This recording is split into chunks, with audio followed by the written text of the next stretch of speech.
The sky was black above the slave colony. No stars, no moon. Only the cold lights from the alien ships. The air smelled like metal, fire, and fear. People stood in a long line. They were quiet. No one cried. No one screamed. They had done that. Before, it didn't help. Their backs were painted with numbers. Red paint, bright and clear. These were not names, just lot numbers for auction. Like animals, Myra stood among them, a woman in her 30s. Dirty clothes, messy hair, bruises on her face. Her eyes were tired, almost empty. Next to her were two small children. A boy and a girl, her kids. Their little hands held onto her dress. They were scared, but silent. They had learned to be quiet. Crying brought punishment. Myra bent down and kissed their heads. "It's okay," she whispered. "Stay close. Don't let go." But even she didn't believe her own words. A loud alien voice came from the speaker above. "Next group. Step forward." One of the guards pointed. Myra and her children stepped onto the stage. An alien in a silver robe stood in front of the crowd. He looked like a salesman. His voice was smooth. "Lot 478, he said. "One adult female. Healthy. No. Broken bones. Can work heavy labor. Comes with two small offspring, age 7 and 4. He smiled. "Perfect for mines. Or breeding, or whatever you like." Some of the buyers laughed. One of them, a tall lizard-like alien, raised his hand. "How much for just the children?" Myra's heart stopped. She pulled her children close and shook her head. "No, please, don't take them." But the guard pushed her down. The children screamed. The crowd laughed again. The auction continued. Far away behind the crowd, a man stood watching. He wore a brown hood. His face was hidden in shadows, but his eyes were sharp. He wasn't like the others. He was human. His name was Kale. Once he was a soldier, a fighter in the human resistance. But the war was lost. Most of his friends were dead. The colonies had fallen. Now he lived in the dark corners of alien cities, watching, waiting. He didn't come to auctions. He hated them. But something made him come. And when he saw Myra, his heart broke. He remembered her. Years ago, before the war. He was injured, bleeding, lost in the woods after a battle. She had found him, given him water, helped him hide. She saved his life, and now here she was. A slave, treated like trash. And those kids were hers? He watched as the alien seller touched her face, pulled her hair, laughed. Something inside Kale snapped. He moved quickly, quietly, behind the auction area. He placed a small device on the wall. A black box with blinking lights. A timer. 2 minutes, then explosion.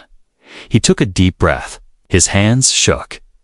"This is stupid," he whispered to himself. "You'll die." But then he looked up and saw Myra Dot holding her children, her face full of fear. And he knew he had to do it. The timer beeped. Boom. The wall exploded. Smoke and fire filled the air.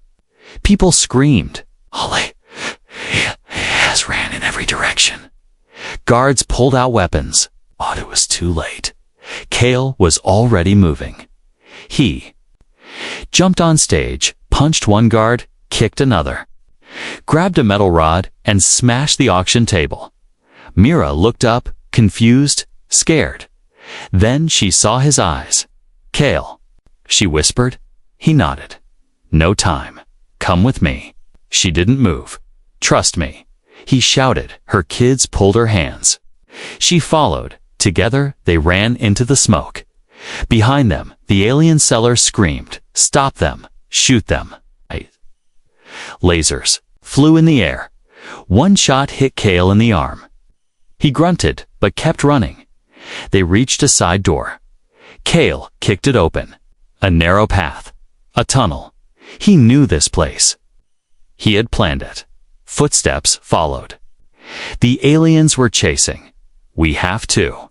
Move faster," he said. Myra held her children tight. "Where are we going?" "Someplace safe," Cale said. "Just hold on." The camera zooms out. Smoke rises from the auction center. Sirens echo through the colony. And 4 humans, once broken, once hunted, run into the dark, holding on to each other for the first time. There is hope. Asterisk smoke still filled the air. Behind them, Mira ran, her legs shaking, her arms holding her children close. The strange man with the hood led the way, his movements quick but careful. They turned into a dark tunnel. Lights flickered above. The walls were made of old metal, rusted and cold. "Where are we going?" Mira asked, breathless. "Someplace safe," the man said. His voice was low but firm. "But we have to keep moving." The children were silent, tired, scared, but they didn't cry. They only looked at their mother, then at the strange man. Something about him felt strong, safe. They reached a small steel door. The man tapped a code on the keypad. The door opened with a hiss. Inside was a storage room. Empty crates, broken machines, old wires hanging from the ceiling. He closed the door and locked it. Then, finally, he pulled back his hood. Myra gasped. Cale. He nodded. "Yeah, it's me." She stared at him. "I thought you were dead." "I almost was," he said. "Many times." He looked thinner than before. A scar ran across his cheek, but his eyes? They were the same. Strong, kind. Angry note. Myra sat down. Her legs were too weak now. She looked at her kids, then at Cale. "Why? Did you save me?" Cale didn't answer right away. He sat on the floor, breathing hard. Then he said, "Because I owed you. And because no one else would." Flashback years ago. During the early days of the alien war, Cale was badly injured. In a forest outside Mira's village. He was bleeding, hungry, barely alive. Everyone else had run, but Mira, a stranger at the time, found him. She gave him water, bandaged his wounds, hid him in her shed for 3 days. They barely spoke. She had children to feed and eyes full of fear. But she saved him, and now it returned the favor. Myra looked at the locked door. "They'll come looking," she said. "They already are," Cale replied. "But I know the tunnels. We'll move again soon. Just rest for now." 1. Of the children, the girl climbed into Cale's lap. "What's your name?" She asked. Cale smiled a little. "Cale, I'm Lena. He's Tom." Tom gave a shy wave. Cale nodded. "Nice to meet you both." Mira watched. Her heart was heavy.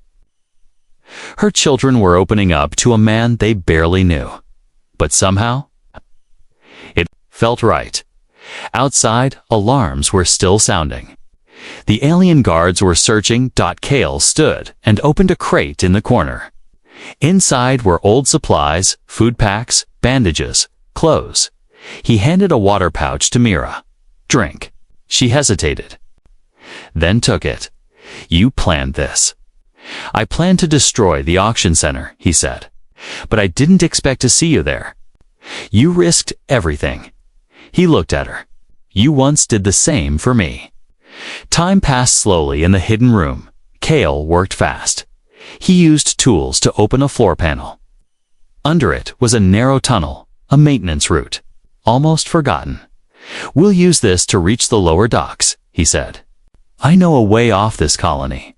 "Where will we go?" Mira asked. "There's a place called Haven. It's hidden. Free humans live there.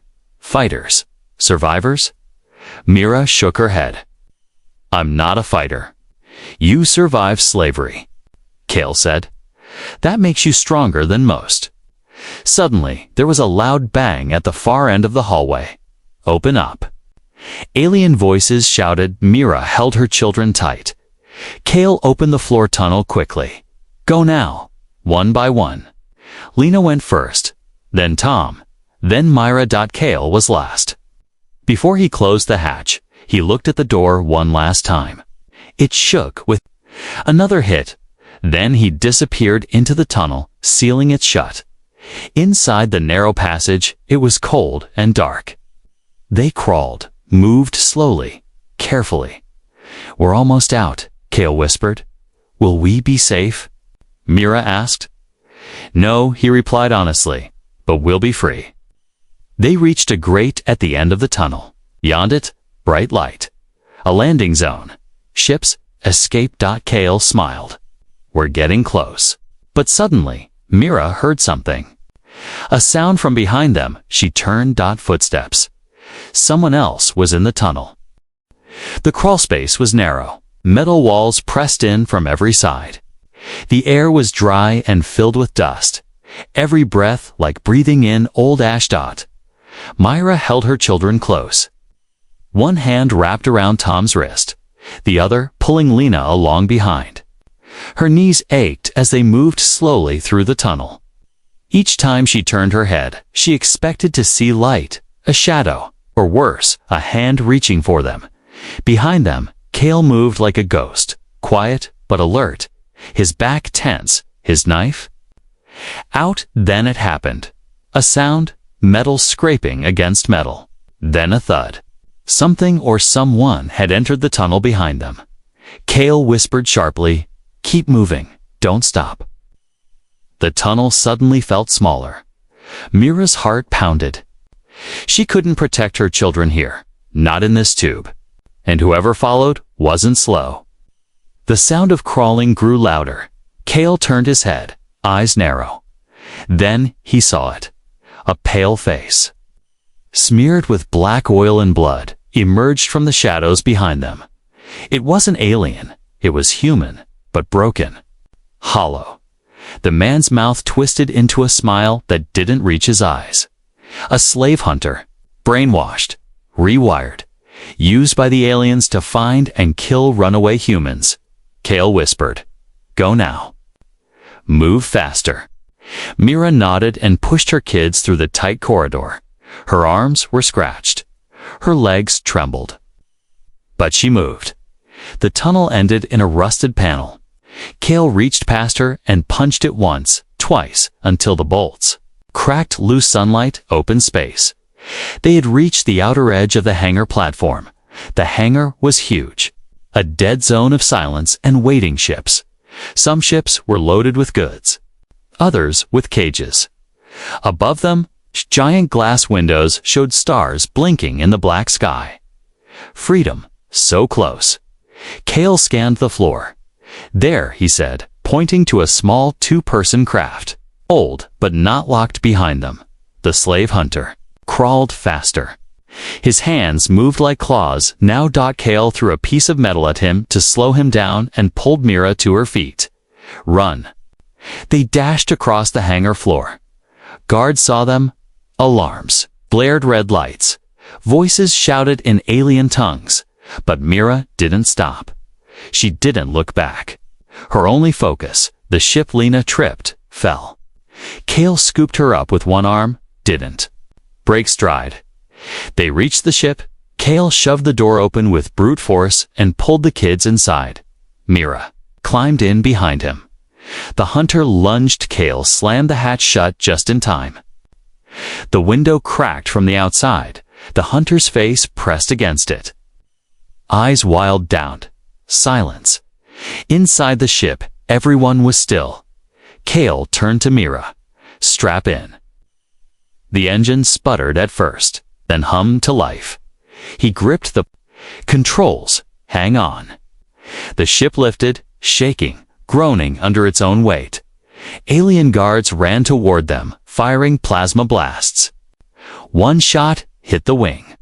Sparks flew. Kale growled, "Come on, old girl. Just a little more." The ship rose, tilted. then shot upward through the hangar doors, into the void, space, silent, dark. Infinite behind them, the colony shrank in two. The distance, just a small circle of lights in the black.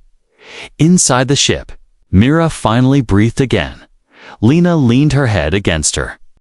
Tom fell asleep instantly, still holding her hand. Cale didn't relax. He stared ahead, hands still tight on the wheel. "They'll come after us," he said. Mira looked at him. "Then, where do we go?" He hesitated. Then he spoke a name. Haven. Mira had heard whispers of that name before. A place in space, hidden, built by escaped humans. A shelter, a fortress. A hope, but she had never believed it was real. She asked, "You've been there?" Cale shook his head. "No, but I know someone." "Who has?" "We'll need to find him first." Mira's voice was soft. "Who?" Cale turned. His eyes darkened. "My brother?" Flashback begins years ago. Cale and his brother fought in the same unit. But Cale was captured. His brother escaped. Word was, he never stopped fighting.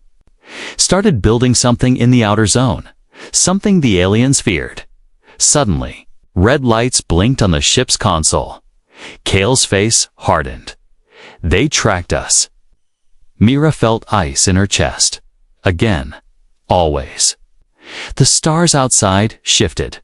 A ship appeared behind them, long, sharp, fast. Cale pulled hard on the controls. "We're not dying today." He flew fast, zigzagged through asteroid debris. The enemy ship fired. 2 blasts missed. 1 grazed the engine. The ship rocked. Myra held her. "Kid's close," Lena cried. Tom whispered, "It's okay, Mama." Cale twisted the ship behind a broken space station. Then launched a flare pod boom. The explosion lit up the sky, and when the fire faded, the enemy ship was gone. Cale slumped in his seat. Everyone was silent. Then Mira leaned forward. "You're not just a fighter," she said. He looked at her. "Surprised? You're something else." He smiled just a little. "What?" She replied softly. "You're what I thought was gone. Hope." The ship drifts slowly into open space. A new star system ahead. A hidden path. And inside, a mother, her children, and the man who chose to save them, not for duty, but for love. Asterisk space felt colder now. The stars outside looked peaceful. But inside the stolen ship, silence had taken over. Tom was asleep in Myra's lap, his small hand still gripping her scarf. Lena sat by the window, drawing shapes with her finger on the glass. And Cale. Cale hadn't spoken in hours. His eyes were locked on the ship's radar, watching for movement. His body still tense like a coiled wire. They were headed toward Sector 9, a dead zone, no colonies, no lights, no life. But Cale believed something was there. A place the aliens didn't speak of. A place built by survivors. A place called Haven. Mira broke the silence. "You're sure your brother is there?" "I'm not sure of anything," Cale replied. "But if Haven exists, he's part of it." She looked at him. "What if they don't want us?" He turned to her. "Then I'll make them want us." As the ship entered the dust belt, everything outside turned gray. A thick field of broken satellites and dead ships blocked their path. "Now we wait," Cale said. "For what?" Mira asked. He looked at her. "For them to find us." Suddenly, a flash. A ship appeared from the mist. Then another, and another. Sleek, black ships. No lights, no markings. Human design. But not from any factory Myra had ever seen. One ship moved alongside them. A voice crackled on the comm. "Identify yourself, or be destroyed." Cale pressed the mic. "This is Cale Reyes. Resistance Unit 7. I'm looking for Haven." Silence. "Then, you brought children." Cale frowned. "Yes." Another. Pause. "Follow us." One wrong move, we end you. The black ship surrounded them and guided the small craft through the dust belt. Like shadows, they weaved through debris. Then suddenly, the gray cleared dot, and Miro gasped in front of them. Hidden behind the asteroid field was a floating fortress, a city made of stolen ships and scrap welded into towers. Bridges, platforms, haven. It wasn't beautiful, but it was alive. Lights flickered in windows. Human banners waved in artificial wind. Children played on suspended walkways. They had found it. The landing was rough as they stepped off the ship. Guards surrounded them, faces covered, guns raised. One man stepped forward, tall, sharp eyes.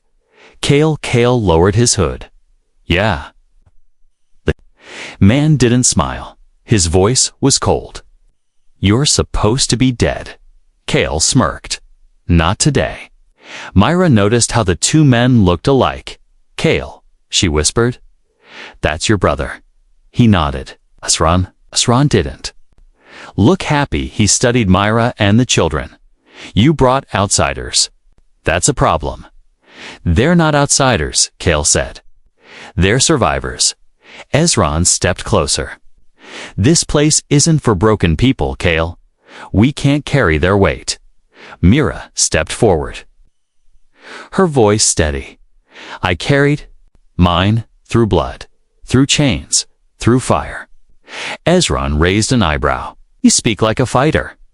She looked him in the eyes. I wasn't born one. I became one. Silence. Then Ezran turned. Follow me. You'll stay in level 4. Temporary, not permanent.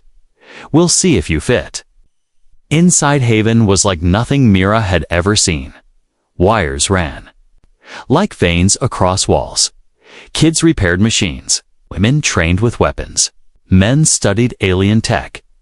No one sat still. No one wasted time. This was not just a shelter. It was an army growing in the shadows. Their room was small.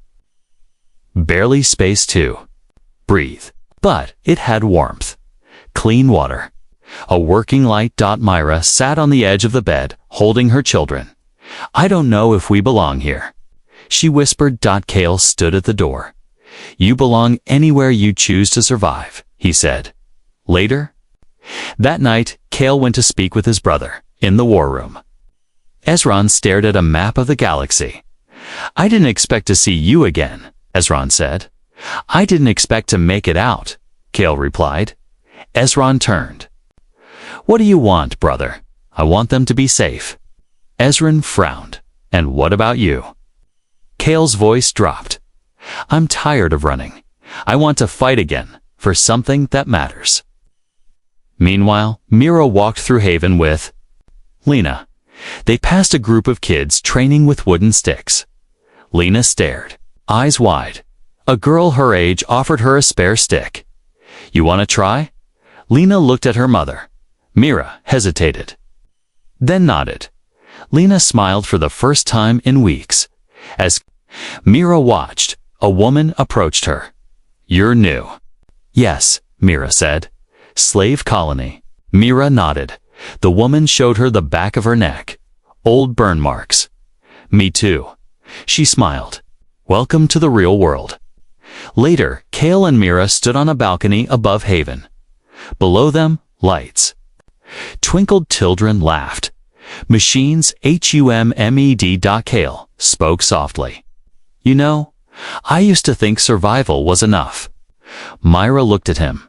But now, he said, I want more than survival. She stepped closer. What do you want?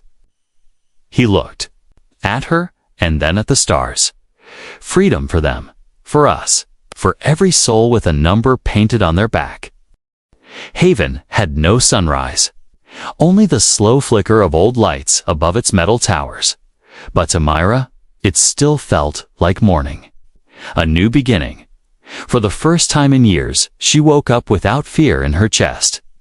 Her children were safe, warm, and sleeping. She stood by the window, looking over the sleeping city, and for the first time, she wasn't afraid to hope, But hope is a dangerous thing in a place like Haven. Later that day, the alarm rang. Not a test, not a drill. A real threat.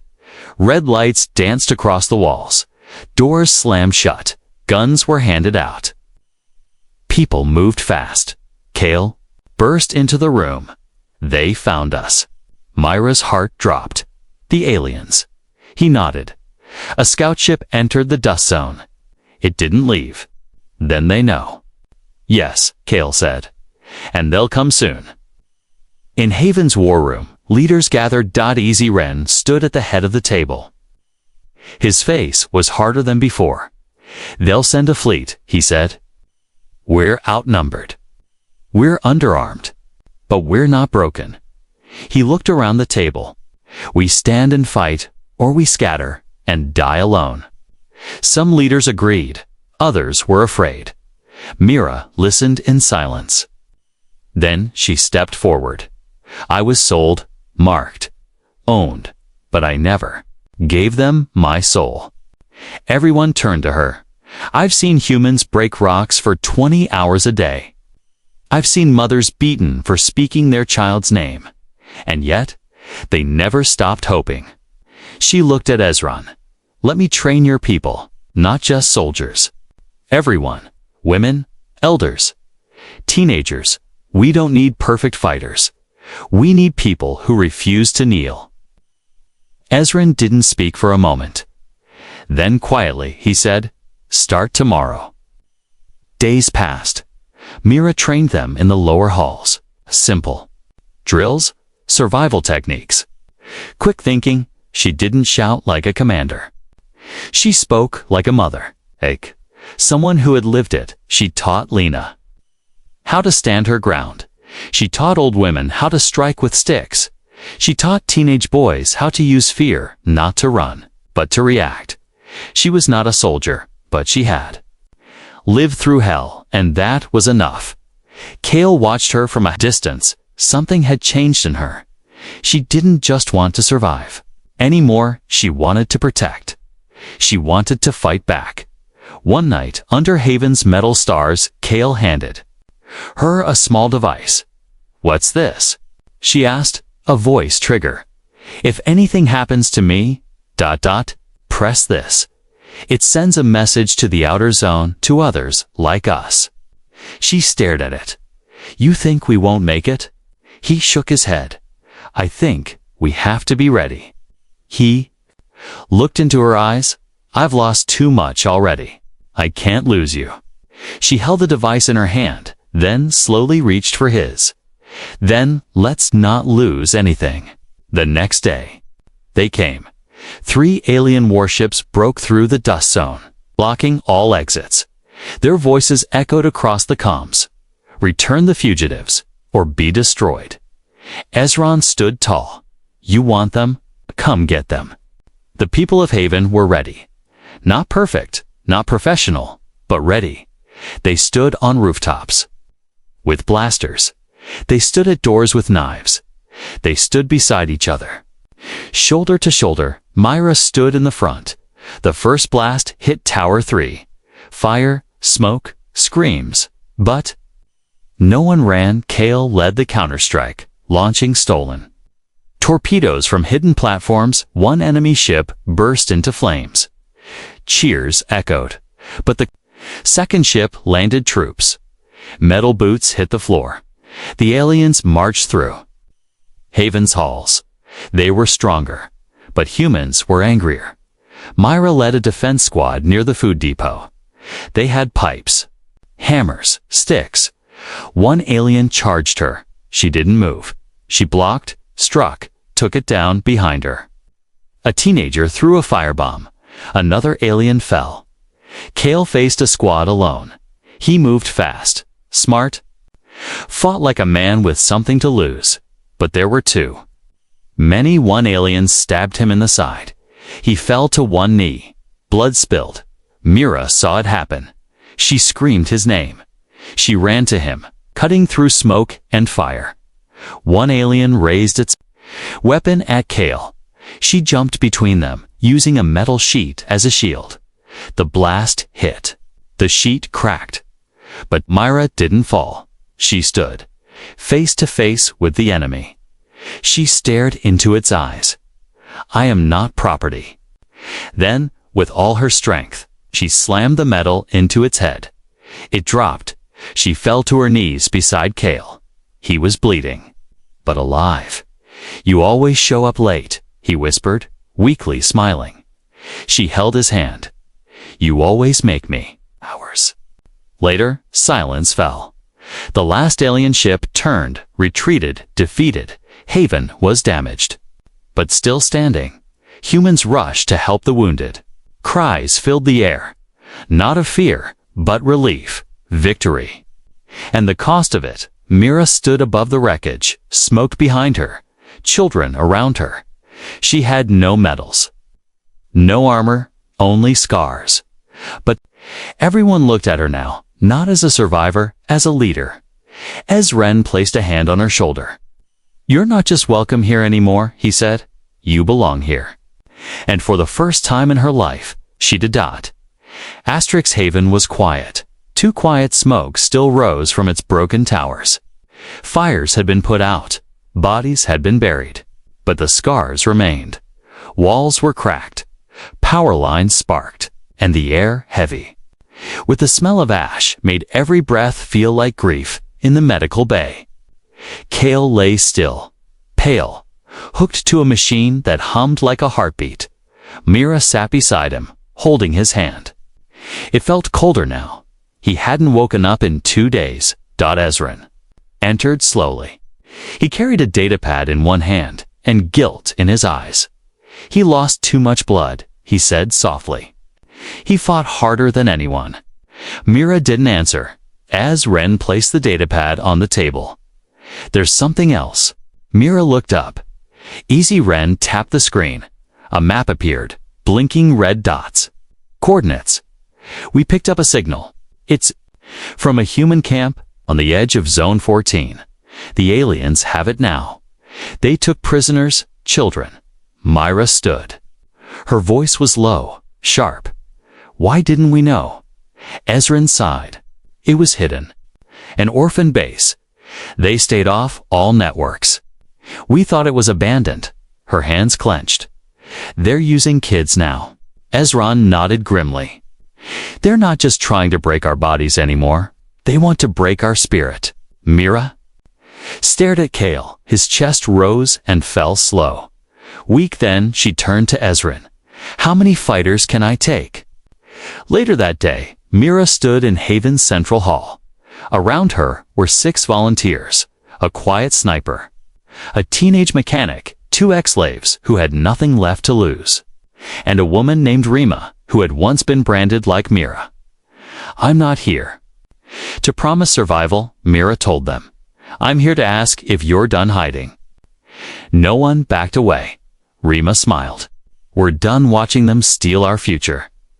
They left at night. No big ship. No flags, just a silent drop pod. Drifting through space like a forgotten piece of junk. Perfect cover. Inside, Myra checked her blade. Her blaster. Her nerves. She looked at a small photo of Lena and Tom folded in her pocket. I'm not just doing this for you, she whispered. I'm doing it for every child they think they own. Zone 14 was black. Empty dot, once a farming station. Now just bones and dust. As they landed, Mira saw broken greenhouses, collapsed towers, cages made from solar panels. And in the center, the enemy ship. A command vessel. Lights on. Armed, waiting. They moved like shadows. Through old fields. Past broken bots. One guard spotted them before he could shout. Rima threw a blade into his throat. They reached the main gate. Inside, children. Dozens, locked in glass cells. Some were crying, some were just staring. As if their souls were already gone. Myra's heart broke all over again. But she didn't cry. She pulled her weapon. Break every lock. The enemy arrived fast. Alarms, sirens, red lights everywhere. Aliens stormed in from every side. Blasters fired. Screams echoed Mira. Led the charge, she didn't hide. She stood in front of the children and dared them to come closer. She shot fast, fought faster. Rima backed her up, yelling to the kids, "Move. Run." One boy didn't move. He was frozen in fear. Myra dropped her gun, picked him up, and ran through fire. Outside, the sniper covered them from a hill. Explosions lit up the night. Sky, one alien threw a grenade. Mira pushed two kids behind a wall, shielding them, their own body. The blast hit her back. She screamed, but didn't fall. Not this time, by the time they reached the escape pod. Myra's face was covered in soot, her arm bleeding. Her voice gone, but all the children were with her. Rima looked at her. "You're crazy," she said, half-dash laughing. Mira smiled through the pain. "And you followed me." As the pod launched into space, Mira looked down one last time. Zone 14 disappeared. Into smoke. She closed her eyes. "Never again," she whispered. Back at Haven, the children were rushed into safety. Medics, food, water, blankets. People watched in silence. They had expected a rescue. They hadn't expected a miracle. Myra limped into the medical bay. She sat beside Mikhail again. Took his hand. "I brought them back," she said. "Like you'd." "Want me to?" His eyes twitched. She gasped. "Kale." His fingers moved, then his lips. "You did." "Good," he whispered. She cried for the first time in days. But this time? They were tears of relief. The children play on Haven's lower deck. Lena hugs one of the rescued girls. Tom draws a starship, and Mira walks beside Kale. Slow, steady steps. Two warriors, still healing, but alive, not broken, not defeated. The stars looked different now. Myra stood at the edge of Haven's highest tower. Wind brushed through her hair as artificial air currents blew from the vents. Her eyes searched the sky. Behind her, a war had ended. A people had risen. But peace was still far away. Kale stepped beside her. He had recovered. Though he walked with a cane now, his arm was still healing, but his spirit stronger than ever. "They're here," he said. Mira didn't look at him. "I know." In the center of Haven, a hologram flickered to life. An alien ambassador, dressed in gold. His voice echoed through every speaker. "Humans of Haven, we offer peace. A treaty, no more attacks. No more raids." The crowd held its breath. "But we ask for one price." The woman named Mira, and the children she rescued. Pause. Return them, or face extinction. Gasps filled the air. Children cried. Voices rose in anger, confusion, fear. Myra stayed silent until Kale turned to her. "They want to break you." She nodded. "They always did." He gripped her hand. "You don't have to go." She looked at him, then at the children watching from the walkways above, Lena, Tom, and the others they had saved. "I do," she whispered, "but not the way they think." That night, Haven gathered for a council.